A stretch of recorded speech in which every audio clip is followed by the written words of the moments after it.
കാനാടിക്കാവ് ശ്രീ വിഷ്ണുമായ സ്വാമി ക്ഷേത്രത്തിലെ പ്രസിദ്ധമായ തിറവെള്ളാട്ട് മഹോത്സവം തിറവെള്ളാട്ട് ദിവസമായ ജനുവരി 3 ശനിയാഴ്ച വൈകിട്ട് 8 മണിക്ക് വിഷ്ണുമായ സ്വാമിയുടെ പ്രൗഢഗംഭീരമായ പുറത്തേക്ക് എഴുന്നള്ളിപ്പിന് അകമ്പടിയായി 100-ൽ പരം വാദ്യ കലാകാരന്മാരെ അണിനിരത്തി കാനാടിക്കാവിന്റെ തിരുമുറ്റത്ത് പഞ്ചാരിമേളത്തിന്റെ വിസ്മയ കാഴ്ചയൊരുക്കുവാൻ നമ്മുടെ പ്രിയ സിനിമാ താരം പത്മശ്രീ ജയറാം എത്തുന്നു.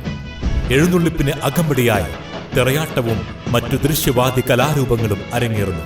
ഈ ധന്യമായ ഭക്തിസാന്ദ്രമായ ചടങ്ങുകളിൽ പങ്കെടുത്ത് ഭഗവാൻ വിഷ്ണുമായ സ്വാമിയുടെ അനുഗ്രഹം നേടുന്നതിന് പെരിങ്ങോട്ടുകര കാനാടിക്കാവ് വിഷ്ണുമായ ക്ഷേത്ര സന്നിധിയിലേക്ക് ഏവരെയും സാദരം ക്ഷണിക്കുന്നു.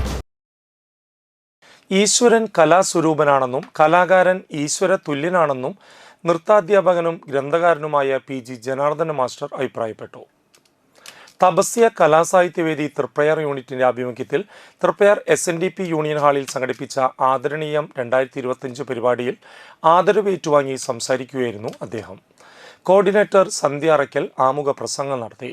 തപസ്യ സംസ്ഥാന സെക്രട്ടറി നീലാംബരൻ ഉദ്ഘാടനം ചെയ്തു. തൃപ്രയാർ യൂണിറ്റ് പ്രസിഡന്റ് ബിന്നി അറയ്ക്കൽ അധ്യക്ഷത വഹിച്ചു. സീതാശ്രമത്തിലെ മുനി പരമസാര ബിന്ദു അനുഗ്രഹ പ്രഭാഷണം നടത്തി. തപസ്യ ജില്ലാ ജോയിന്റ് സെക്രട്ടറി ചന്ദ്രമോഹൻ കുമ്പളങ്ങാട് മുഖ്യപ്രഭാഷണം നടത്തി.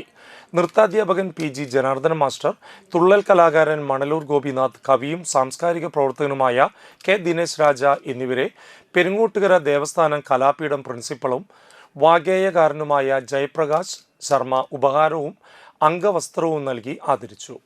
Tapasya Triprayar unit secretary doctor Padmini Gopinath, programme കോർഡിനേറ്ററും കവയിത്രിയുമായ നോമി കൃഷ്ണ എന്നിവർ സംസാരിച്ചു.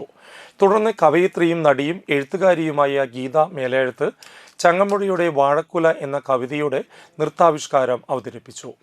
വിനോദ് വളപ്പിൽ, സനു അശോക്, അരുണൻ, സുധീർ അയ്യപ്പൻ, ബിന്നി അറയ്ക്കൽ, MD ചന്ദ്രമോഹൻ എന്നിവർ അവതരിപ്പിച്ച സംഗീത വിരുന്നും ഉണ്ടായിരുന്നു.